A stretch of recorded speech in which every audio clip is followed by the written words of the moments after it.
بسم اللہ الرحمن الرحیم۔ السلام علیکم ناظرین و سامعین۔ کیا سورج گرہن کے وقت حاملہ خواتین کو کمرے کے اندر رہنا چاہیے؟ کیا سورج گرہن کے وقت حاملہ خواتین کو سبزی وغیرہ نہیں کاٹنی چاہیے؟ کیا سورج گرہن کے وقت حاملہ خواتین کو سلائی کڑھائی نہیں کرنی چاہیے؟ اگر حاملہ خواتین سورج گرہن کے وقت یہ کام کرتی ہیں تو کیا ان کا بچہ معذور پیدا ہوگا؟ ان سب سوالات کا جواب جاننے کے لیے ہماری ویڈیو کو دیکھتے رہیں۔ پاکستان سمیت دنیا کے مختلف ممالک میں 21 جون کو سورج گرہن ہوگا۔ سورج کا ایک حصہ آتشی دائرے کی شکل میں نظر آئے گا۔ تفصیلات کے مطابق 21 جون 2020 کو سورج گرہن ہوگا، یعنی چاند سورج کے مکمل سامنے آ جانے کے بعد بھی سورج کا کنارہ ایک آتشی دائرے کی شکل میں نظر آتا رہے گا۔ پاکستان میں یہ منظر سب سے عمدہ سکھر، لاڑکانہ اور قرب و جوار میں دیکھا جا سکے گا۔ اس کے علاوہ گوادر اور پسنی کے درمیانی علاقے اور چولستان کے درمیانی علاقوں میں بھی مکمل سورج گرہن ہوگا۔ اب چلتے ہیں اصل سوال کی طرف۔ سورج گرہن یا چاند گرہن کے اثرات حاملہ عورت پر یا اس کے بچے پر پڑتے ہیں یا نہیں؟ سورج گرہن یا چاند گرہن کے اثرات حاملہ عورت یا اس کے بچے پر نہیں پڑتے۔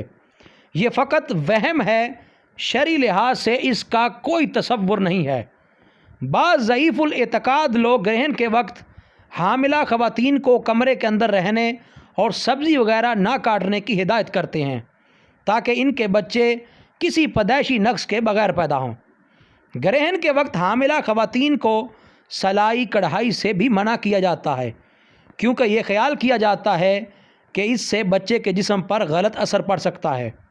یہ سب جاہلانہ ڈھکوسلے، وہم اور ضعیف الاعتقادی کا سبب ہے۔ شریعت میں ایسا کوئی تصور نہیں ہے۔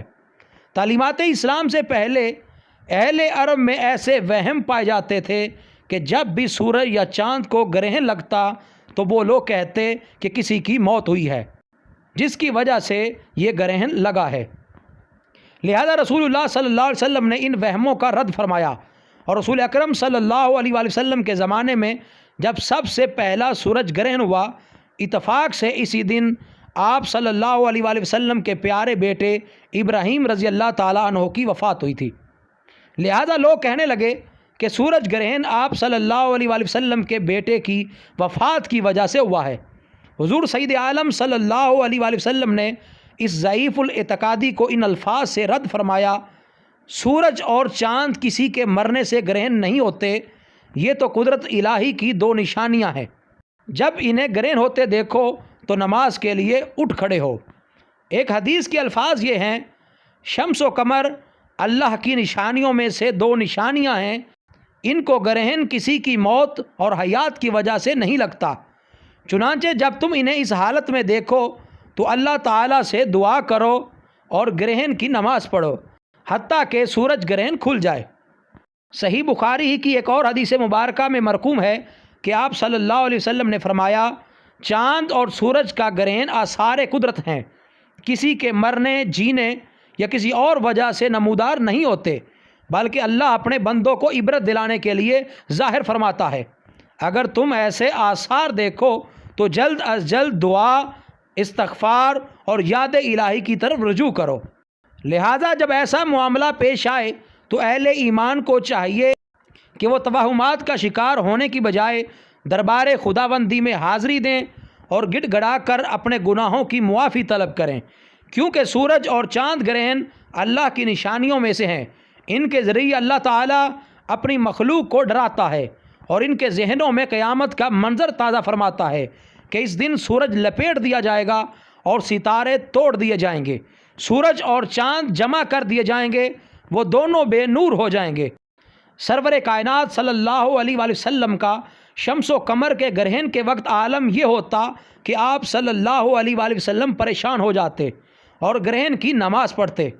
حضرت عبداللہ بن عمر رضی اللہ تعالیٰ عنہما سے روایت ہے کہ جب سورج گرہن ہوا تو آپ صلی اللہ علیہ وآلہ وسلم نے ایک شخص کو یہ اعلان کرنے کا حکم دیا: نماز تمہیں جمع کرنے والی ہے، یعنی تمہیں بلا رہی ہے۔ تو لہٰذا جب بھی ایسا معاملہ ہو تو وہم کا شکار ہونے کی بجائے اللہ کی بارگاہ میں توبہ اور استغفار کرنی چاہیے اور گڑ گڑا کر گناہوں سے معافی مانگنی چاہیے، اور اگر ہو سکے تو گرہن کی نماز پڑھنی چاہیے۔ امید ہے آپ کو یہ ویڈیو پسند آئی ہوگی۔ اگر ویڈیو پسند آئی ہے تو ویڈیو کو لائک کریں، اور چینل پر نیو ہیں تو ساجد ٹی وی پاکستان کو سبسکرائب کریں اور ساتھ والے بیل کے بٹن کو لازمی پریس کریں۔